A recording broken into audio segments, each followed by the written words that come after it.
I'm Anna Maria. I run the private and celebrations actually here at the Ecology Center. I'm also an urban farmer and a beekeeper. Honeybees are one of the best pollinators out there. They are responsible for 1/3 of production for our food. So 1/3 of the food that we eat is pollinated by a honeybee. That's a pretty insane number. So you may have heard a lot of media and buzz about the honeybee situation here in our society, here in the United States and globally. And what's happening is that honeybees specifically, are actually in decline.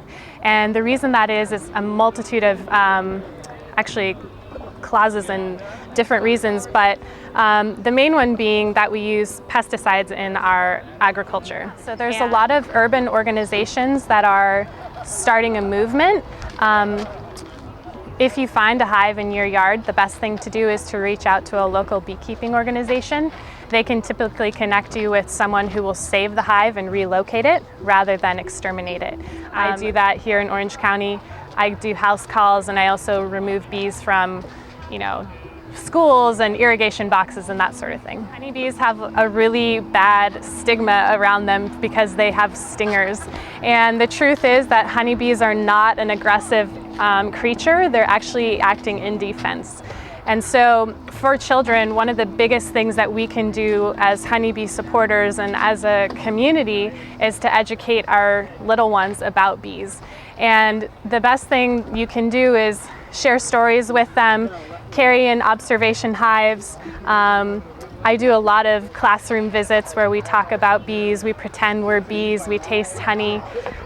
We do a lot of education to kind of show them that they're not actually a really scary creature. And it has worked. I've seen a lot of progress already just within classrooms that I've worked with. So keeping bees in an urban environment is kind of still a little taboo, I guess you could say. Some cities do have ordinances for or against having bees. A lot of people are kind of doing it rogue. They're not really checking in or getting permission. I guess it's kind of a thing that's better to ask for forgiveness than ask for permission. However, I would suggest that there are a few things you need to make sure you have established before you just go and get a hive. You can't really put a hive in a small backyard. Ideally, you want to give the bees enough space to come in and out. It's also hard if you're in a compact area like an apartment. I wouldn't suggest that.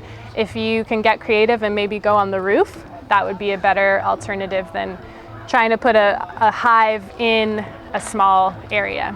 But there are a lot of homes here in Orange County that have plenty of space, and there are a lot of beekeepers here. So.